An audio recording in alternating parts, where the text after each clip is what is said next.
Hey guys, in this video, I'm going to show you how to remove a device from end-to-end encryption on Messenger. So first thing first, let's head into our Messenger.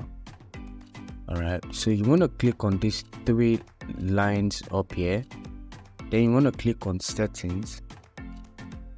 Alright, so you want to scroll down to privacy and safety. Okay, alright, so you want to find and tap on end-to-end encrypted chats right here. Okay, click on it.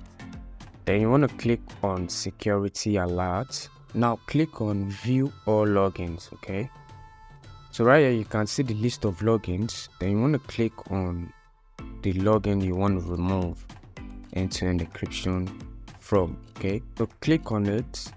Then it's going to display the last send time, all right, and the key. All right, so you want to scroll up. Okay, then you want to click on log out. So you're going to log out the device that you had your end-to-end encryption on.